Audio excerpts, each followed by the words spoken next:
The New Orleans Saints last year faced a lot of adversity. And despite the fact that they had a laundry list of injuries, they still managed to win 9 games, and they barely missed out on the playoffs. And I gotta say, heading into the 2022 NFL season, I think the Saints are a real dark horse to win the championship. Before we get started though, hit that like button if you enjoyed, since it really helps out the channel, and subscribe if you guys are new and you guys enjoy this type of content, so you don't miss out on any new videos like this.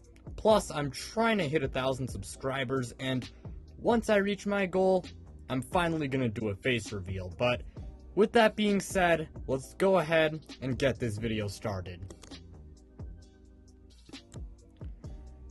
Now let's start things off by talking about the offensive side of the football. Jameis Winston is obviously NOLA's starting quarterback, and he was very good last season before he suffered a season-ending injury. Now that being said, a lot of people doubt his ability to be the Saints franchise quarterback, and there are a lot of people out there who think that Jameis Winston is going to regress in technically his 3rd season with the Saints. But I'm not one of those people. I am a big believer in Jameis Winston. We know he's got the arm to be really good, and last season he showed massive improvement when it came to not turning the football over, and his accuracy and his decision making, and we know those were some of his big issues in Tampa Bay, and I mean, it was really good seeing him improve on those things. Now, I'll admit, I think a lot of his passes, they did feel kind of manufactured, and I do think having Sean Payton really did help him, but to be fair, his wide receivers sucked, and, even without Sean Payton, I do think Jameis Winston is still going to continue to improve on, the fundamentals like accuracy, decision-making, and, just the stuff that he struggled with in Tampa Bay. And, as long as Jameis Winston does stay healthy, I think he's going to be a very good quarterback for the Saints. Probably won't be like top 3, but I think he can be like an above average starter. Now, alongside him, I do want to talk about the skill position players. Obviously, you do have Alvin Kamara, and he's one of the best running backs in the entire NFL. Now, he is going to be suspended, at least a few games because of, the incident that happened, I believe, back in April. But that being said, once he does come back, I think he will be one of the best running backs in the league. Obviously a very good rusher, and of course, one of the best receiving backs in the whole NFL. Now let's talk about the wide receiver core. Obviously, last season, it was downright awful. However, the wide receiving core improved a lot this offseason. To start things off, Michael Thomas is likely going to be healthy, for at least a majority of the 2022 NFL season. And that's obviously going to be a big boost because when he's on the field, he's one of the best wide receivers in the entire NFL. Now, it's probably going to take him maybe like a few games to get back to his form, but, I do expect him to be one of the best receivers in the league next year. And not to mention, they did draft Chris Olave, and Chris Olave, in my opinion, was one of the best wide receivers in the draft last year.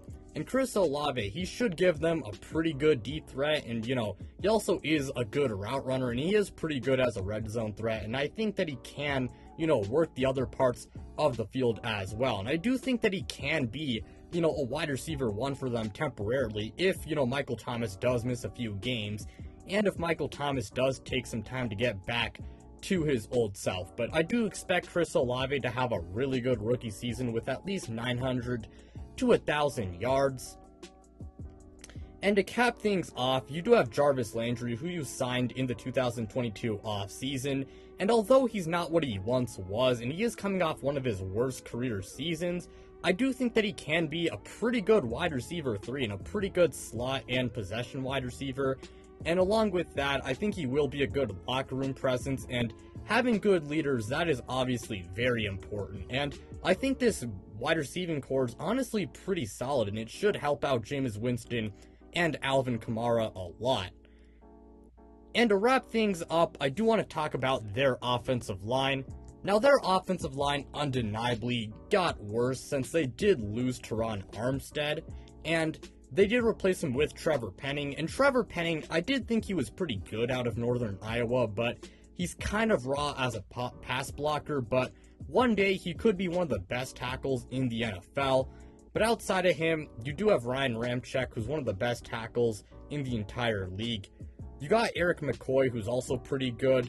And, overall, this Saints offensive line, I think it really just has to be manageable. I wouldn't call it elite, but at the same time, there are worse offensive lines out there. And this offense, I don't think it will be top 3, but I do think this offense, it's going to be pretty good. Something like top 10, 12 to 15. But that's really all I got to say when it comes to the Saints offense.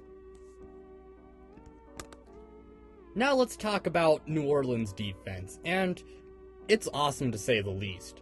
On the edge, you do have Cam Jordan, who despite his age is still a very good player and one of the better edge rushers in the league. You got Marcus Davenport, who was really good for NOLA last year, and all he has to do is just stay healthy for the most part. And they got Peyton Turner as a third edge rusher, which is really nice, and I think he could break out for them in 2022, or at the very least, take a really big leap as a player. Not to mention, David Onyemata is one of the better defensive tackles in the league when he's playing, and overall, this Saints defense, well, their defensive line, I should say, it's definitely pretty solid. The linebacker room is also not that bad. You have Demario Davis, who's one of the best linebackers in the NFL.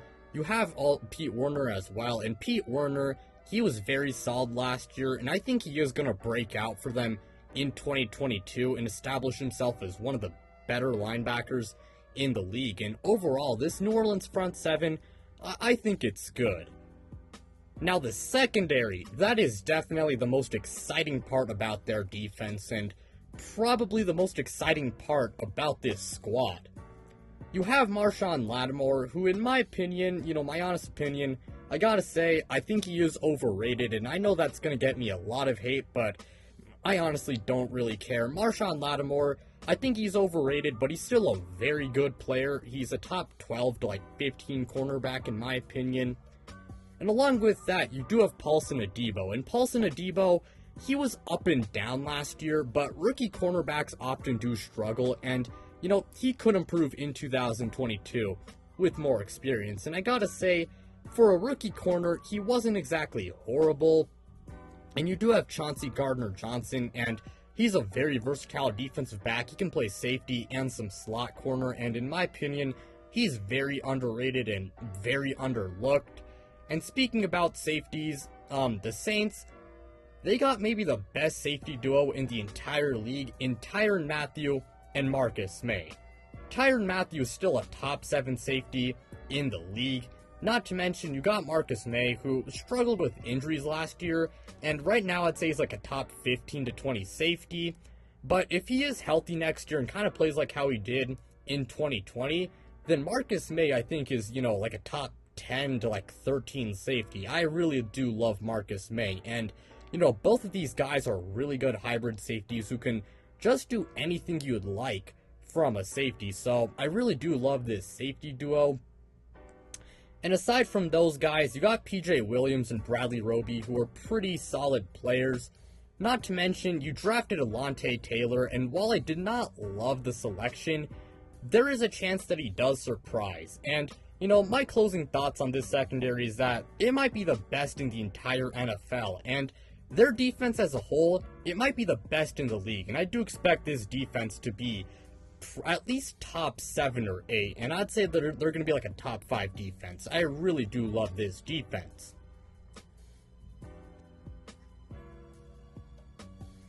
Now, the Saints obviously lost Sean Payton this past offseason, and he's an elite head coach, and he was a massive reason why they won 9 games last year.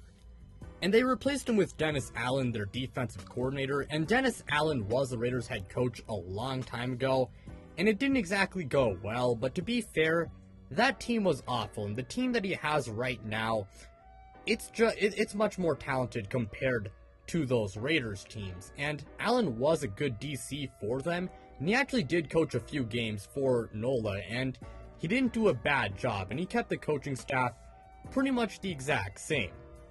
Now, I do have some concerns about how Dennis Allen is going to be, in his first year as a head coach with the Saints, but I think he will be solid, and he is a pretty good defensive mind, so that should help out the defense a lot. And I do think how Dennis Allen is as a head coach will heavily affect how good this team will be. But as I said before, I think he will be decent, and if he can just be decent, then this team should be able to win like 10 plus games.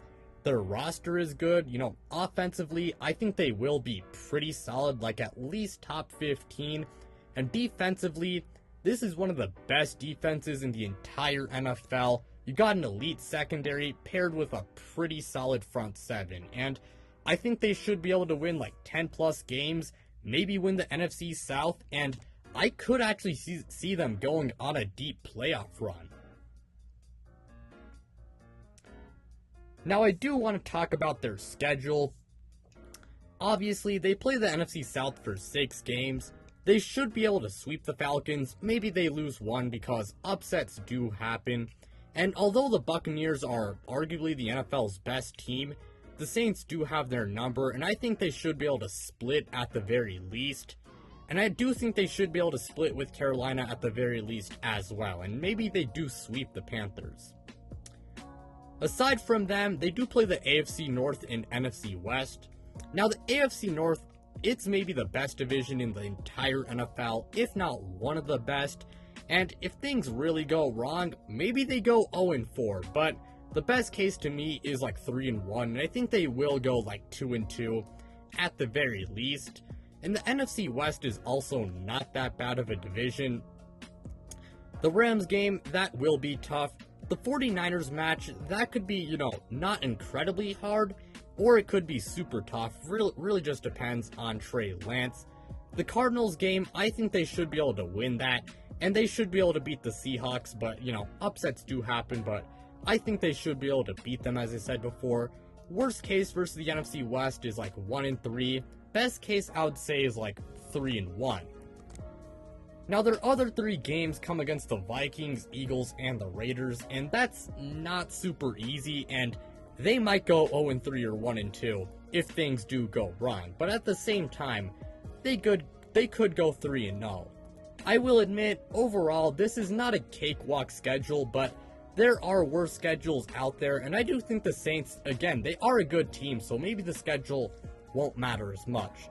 Best case scenario for me is like 13-4. Worst case, I would say, is like 8-9 or like 9-8, maybe 7-10. But the floor, I don't think, is really that low. But hey, if this offense at the very least is like top 15, if their defense, is elite and the coaching isn't that bad, again, I think this team could really make it to the Super Bowl and maybe win it. But that's all I gotta say for today's video. Thank you guys so much for watching. It really does mean a lot to me. Again, like, subscribe, do all of that stuff, and check me out on social media. The links to my Twitter and Instagram, they are in the description below. But without further ado, I'm out, you guys.